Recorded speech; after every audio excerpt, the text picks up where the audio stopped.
అందరికీ నమస్తే. Welcome to our channel.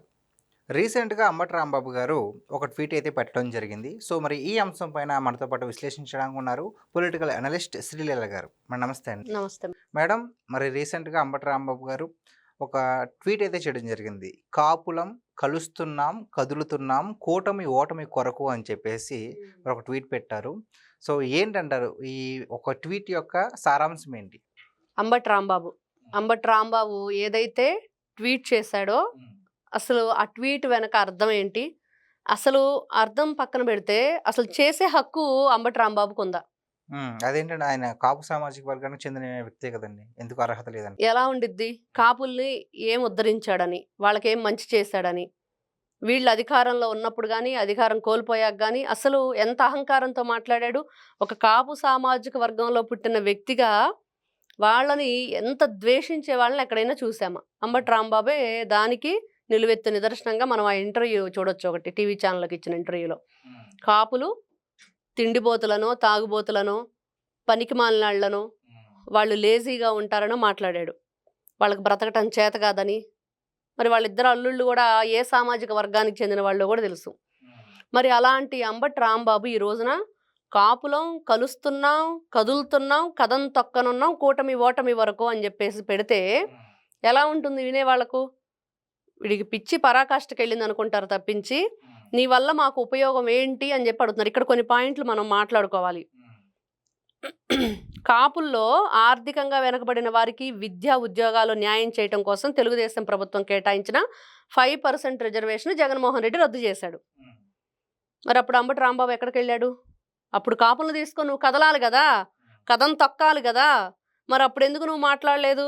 తర్వాత చూస్తే 14, 19 మధ్యలో బడ్జెట్ లోటు ఉన్నా గూడా 1000 కోట్లు కేటాయించి విదేశీ విద్యాధరణ, స్కిల్ డెవలప్‌మెంట్, ఉన్నత విద్యాధరణ, మరి వాళ్ళ కోసం ఎన్నో ప్రోత్సాహాలు వంటి పథకాలు కొనసాగిస్తే అధికారంలో రాగానే అవన్నీ జగన్మోహన్ రెడ్డి తీసేశాడు. మరి దానికి మరి అంబటి రాంబాబు ఏం చేశాడు? ఎందుకు తీసేశాడు జగన్మోహన్ రెడ్డి? ఆ రోజున కాపుల మీద ప్రేమ లేదా? ఈ రోజున కొత్తగా కాపుల మీద ప్రేమ పుట్టుకొచ్చిందనేది ఆయనే చెప్పాలి. తర్వాత చూస్తే కాపు యువత కోసం స్వయం ఉపాధి రుణాలు, జాబ్ మేళాలు, వృత్తి విద్యా కొరతలకు తెలుగుదేశం ప్రభుత్వం ప్రాధాన్యం ఇస్తే వాటన్నింటినీ జగన్మోహన్ రెడ్డి రద్దు చేశాడు. మరి ఇప్పుడు వీటన్నిటికి సమాధానం చెప్పాల్సిన బాధ్యత ఎవరికుంది? వైఎస్ఆర్సీపీ పార్టీలో మేము కాపులం అని చెప్పుకుంటూ మరి ఈ రోజున మేమేదో చేస్తాం, ఇంకేదో కూటమిని మరి ఓటమి వరకు అని చెప్పేసి మాట్లాడుతున్న వాళ్ళు మరి ఇప్పుడు మీరెందుకు ఓటమి పాలయ్యారు? ఇలాంటివన్నీ చేసే కదా. మరి అలాగే వీళ్ళు 13 జిల్లాల్లో కాపు భవన్ నిర్మాణాల కోసం తెలుగుదేశం ప్రభుత్వం హయాంలో కేటాయించిన నిధులను మళ్లించినందుకు వాళ్ళని మళ్లించారంట పక్కకి. అవన్నీ కూడా ఎక్కడ తీసుకెళ్లారో తెలియదు, ఆ డబ్బులన్నీ ఎక్కడ ఖర్చు పెట్టారో తెలియదు. కాపు కార్పొరేషన్ నుండి 800 కోట్లను మళ్లించుకున్నది వాస్తవం కాదా? ఇట్లా చెప్పుకుంటూ వెళ్తే వీళ్ళు చేసిన అవకతవకలు ఎన్ని రకాలుగా వీళ్ళు ఆ రోజున అధికార దుర్వినియోగం చేస్తూ ఏ సామాజిక వర్గానికి న్యాయం చెయ్యలేదన్నది వాస్తవం కాదా? ఈ రోజున ఒక కాపు ఎందుకని చెప్పుకుంటున్నామంటే దీని గురించి ఈ రోజున వీళ్ళు చేస్తున్న రొచ్చులో పడి కొట్టుకుంటున్నారు. కాపు అంటే మేమేదో ఉద్ధరిస్తాం జగన్మోహన్ రెడ్డి. ఈ రోజున పిల్లా సాయికృష్ణ, ఎవరైతే గాదె సాయికృష్ణ అనే విషయానికి వచ్చేటప్పటికి ఇన్ని రకాలుగా ఒక చర్చను లేవదీసి కాపు కులాలన్నీ కూడా ఏకమవుతాము, ఆలోచించుకోండి, పవన్ కళ్యాణ్ మీద తిరుగుబాటు అని చెప్పి వీళ్ళు ఏదో చేయాలని చెప్పి చూస్తున్నారు. బ్రిటిష్ కాలం బలిజ సామాజిక వర్గానికి చెందిన రాజంపేట పార్లమెంటు నియోజకవర్గాన్ని మీ సొంత సామాజిక వర్గానికి చెందిన వ్యక్తికి కేటాయించడం కాపు సామాజిక వర్గాన్ని ఉద్ధరించటమా? అన్నిట్లో దేన్ని వదిలిపెట్టలేదు. అంటే దాదాపుగా ఇలా చెప్పుకుంటూ వెళ్తే అసలు ఏ తప్పు చేయకుండా నిమ్మకాయల చినరాజప్ప, నిమ్మల రామానాయుడు, బోండా ఉమామహేశ్వరరావు సహా వందల మంది కాపు నేతలపై దాడులు, దౌర్జన్యాలు, తప్పుడు కేసులతో వేధింపులకు పాల్పడుతున్న కాపులకు అణగదొక్కేందుకు కాదా? మరి ఆ రోజున ఏం జరిగింది మనం చూసాం కదా. తురకా కిషోర్ అనే అబ్బాయి ఒక పెద్ద ఇది తీసుకొని వాళ్ళ మీదకి కొట్టడానికి వెళ్ళి చంపేయటమే. ఇంకా ఆ రోజున కారులో ఉన్న లాయర్ తల పగిలింది. ఎంత దారుణం! మరి కాపుల మీద దౌర్జన్యం చేయించి అతనికి ఏం కట్టబెట్టాడు? మున్సిపల్ చైర్మన్ ఏదో ఇచ్చినట్లున్నాడు తర్వాత. అంటే మీరు ఎవరు బూతులు తిడితే వాళ్ళకి పదవులు ఇవ్వటం, ఎవరు దౌర్జన్యాన్ని పాల్పడితే వాళ్ళకి ఇలాంటి పదవులు కట్టబెట్టడం మనం చూస్తున్నాం. మరి కాపు రిజర్వేషన్ల కోసం చేసిన ఉద్యమ సమయంలో రత్నాచల ఎక్స్ప్రెస్ తగలబెట్టడం. ఇక్కడ చెప్పుకోవాలి పద్మనాభరెడ్డి గురించి.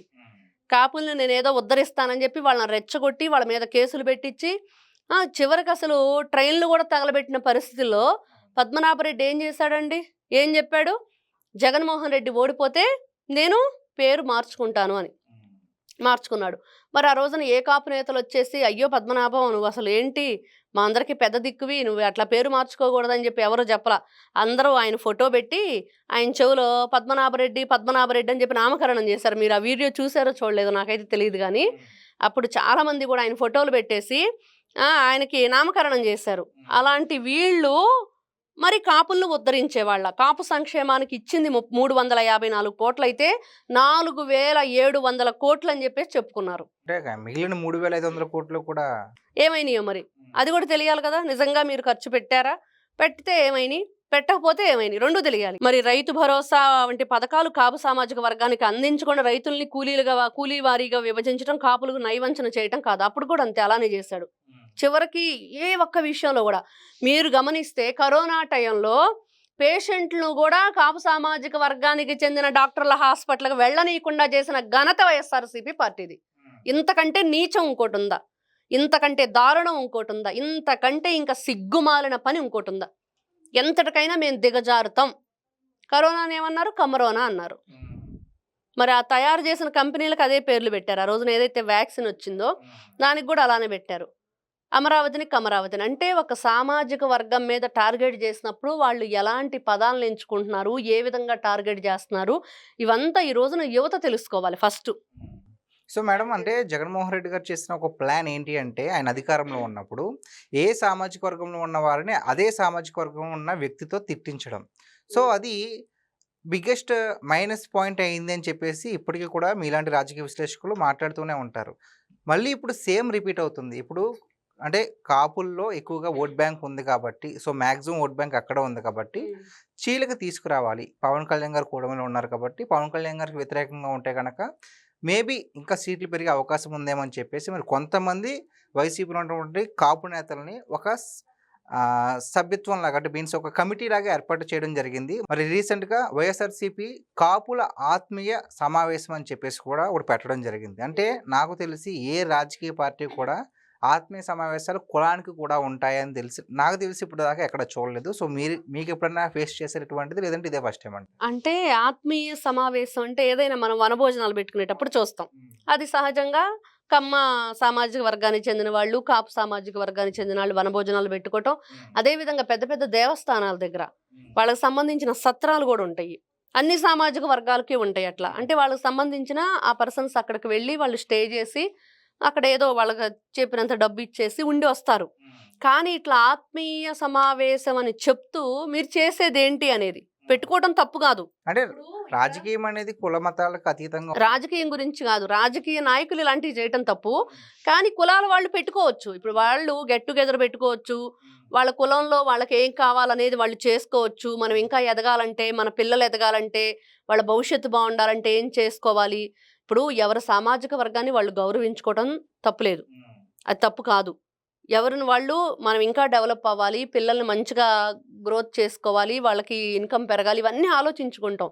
కాకపోతే ఎక్కడ వస్తుందంటే ప్రాబ్లం అంతా వీళ్ళు ఈ కులాల రాజకీయాలతో యాడ్ చేసి, ఇదిగో వీడు కమ్మోడు, వీడు కాపోడు, వీడు రెడ్డి, వీడిది అని చెప్పేసి విభజించు పాలించు అని జగన్మోహన్ రెడ్డి ఒక కొత్త ట్రెండ్కి శ్రీకారం చుట్టి బూతులు తిట్టించడం.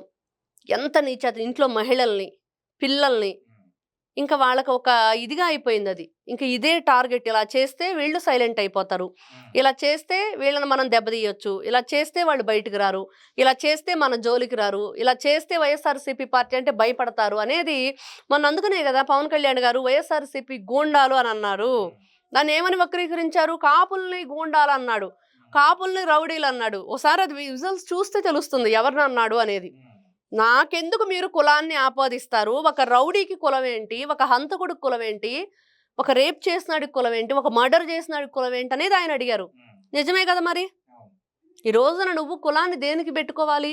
నీకు ఒక గుర్తింపు. ఈ రోజున ఎక్కడికి వెళ్ళినా అడుగుతున్నారు, ఐడెంటిఫికేషన్ అన్నీ ఉంటున్నాయి కాబట్టి దానికోసం అడుగుతున్నారు. అంతవరకే, అంతే తప్పించి దాన్ని మేము తప్పు చేసిన ఈ రోజున ఎస్సీ ఎస్టీ అట్రాసిటీ కేసుల మీద కూడా చాలా అవగాహన వచ్చింది.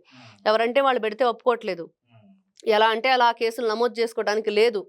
దానికి కూడా అసలు ఏం జరిగిందనే దాని మీద అసలు వాళ్ళు ఏ సామాజిక వర్గానికి చెందిన వాళ్ళు, నిజమైన ఎస్టీనా నిజమైన ఎస్సీనా, వాళ్ళు పెట్టడం తప్పు, వీళ్ళు పెట్టించుకోవడం తప్పు, ప్రోత్సహించడం తప్పు, అన్నీ తప్పే. అట్లా అక్కడ దాకా తీసుకొచ్చుకోకూడదు ఫస్ట్. ఏమంటారు? ఈ ప్లాన్ వర్కౌట్ అవుద్దా? అంటే వచ్చే ఎన్నికల్లో వీళ్ళకేమైనా ప్లస్ పాయింట్ అయ్యే ఛాన్స్ ఉందంటారా?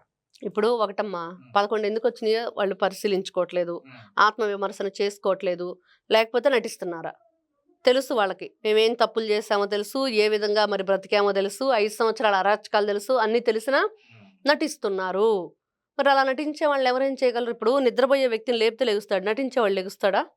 అది వైఎస్ఆర్సీపీ పార్టీ పరిస్థితి.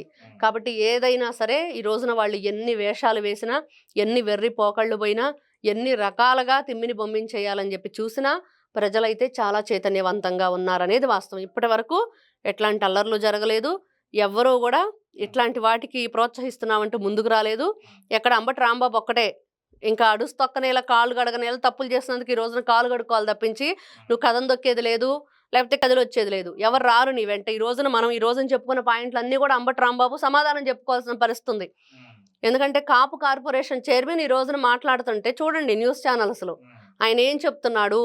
వాళ్ళకి ఈ రోజున తెలుగుదేశం ఎప్పుడు అధికారంలో ఉన్నా వాళ్ళని ఏ విధంగా మరి చూస్తుంది, వాళ్ళకి వచ్చే రిజర్వేషన్లు కానివ్వండి, యువత ఉద్యోగాలు కానివ్వండి, విదేశీ విద్య కానివ్వండి, ఇవన్నీ కూడా మరి ఇవన్నీ జగన్మోహన్ రెడ్డి ఎందుకు చేయలేదు?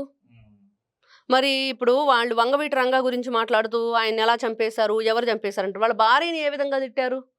వీళ్ళే కదా.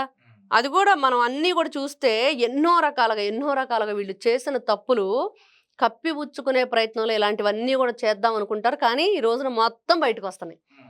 అది ఈ రోజున ప్లస్సా మైనస్సా బయటకు వచ్చేది. ఈ రోజున వాళ్ళేదో ఒక సామాజిక వర్గాన్ని అడ్డం పెట్టుకుని మనమేదో చేస్తామంటే అసలు విషయాలు బయటకు వస్తున్నాయి. కాబట్టి వాళ్ళు ఇంకా ఆ ఊబిలోకి దిగిపోతున్నారు తప్పించి బయటపడదాం, 10 మందికి మంచి చేద్దాం అనే ఆలోచన లేనప్పుడు ఇలాంటి మతాలతోటో, కులాలతోటో, ప్రాంతాలతోటో విభేదాలను సృష్టిస్తూ ఇలాంటి రాజకీయాలు చేసినప్పుడు మీ నీచమైన ఆలోచనలకి, విషపు ఆలోచనలకి ప్రజలెవరూ సపోర్ట్ చేయరు. మీరు అంతకంత దిగజారిపోతూ ప్రతిరోజు మేమింతే, మా మా బ్రతికింతే అనేది పదే పదే వాళ్ళు చెప్పుకుంటున్నట్టుంటుంది తప్పించి ఎవరు సపోర్ట్ చేయరు. ఓకే. చూసారు కదండి. అంటే ఒక సామాజిక వర్గాన్ని టార్గెట్ చేసి ఇలాంటి రాజకీయాలు చేస్తే గనక మరి ఈసారి ఈ 11 కూడా రావు అని చెప్పేసి శ్రీలీల గారు చాలా గట్టిగా చెప్తున్నారు. మరి ఈ అంశం పైన, ఈ వీడియో పైన మీ విలువైన అభిప్రాయాన్ని కామెంట్ రూపంలో తెలియజేయండి. థ్యాంక్ యూ అండి.